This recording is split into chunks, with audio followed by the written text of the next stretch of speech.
అండి, ఈ రోజు అయితే మా చెట్టు చింతకాయలు అయితే మొన్న తీసుకొచ్చేసి రోట్లో అయితే తొక్కేసి ఇలా చింతకాయ తొక్కైతే ఫ్రిడ్జ్ లో అయితే పెట్టుకున్నాను అనమాట. దీన్ని మెత్తగా పేస్ట్ ఈ విధంగా అయితే చేసుకున్నాను. ఇప్పుడు ఈ అయితే 150 గ్రాముల పండు మిరపకాయలు అయితే తీసుకొని కచ్చా పచ్చగా మిక్సీ అయితే పట్టుకోవాలి. ఇంట్లో సాల్ట్ వేసుకున్నానండి. ఆల్రెడీ దీంట్లో సాల్ట్ వేసే మనం స్టోర్ చేసి ఫ్రిడ్జ్ లో పెట్టుకుంటాం కాబట్టి సాల్ట్ సరిపోతుంది. సరిపోతే వేసుకోండి. ఇప్పుడైతే కచ్చా పచ్చగా నూరిన తర్వాత చింతపండు తొక్కు ఎంత కావాలో అంతైతే వేసుకుంటే మనకి పులుపు ధరం అనేది సరిపోతుంది. బాగా కారం ఉన్న కాయలు కాబట్టి నేనైతే 3 స్పూన్లు అయితే చింతకాయ తొక్కు అయితే వేసానండి. ఇప్పుడైతే మిక్సీ పడుతున్నా.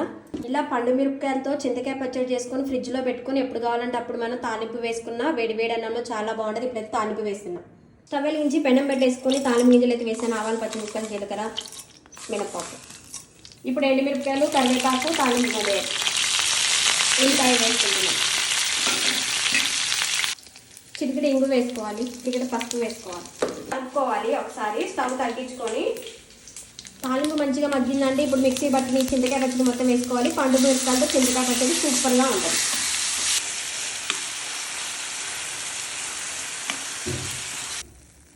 చింతకాయ పచ్చడి అయితే అయిందండి. ఇప్పుడు స్టవ్ ఆఫ్ చేసి ప్లేట్లో కొంచెం అన్నం పెట్టుకొని కలుపుకుంటున్నా. వేడి వేడి అన్నంలో కొంచెం నెయ్యి వేసుకొని చింతకాయ పచ్చడితో తింటా. ఆహా,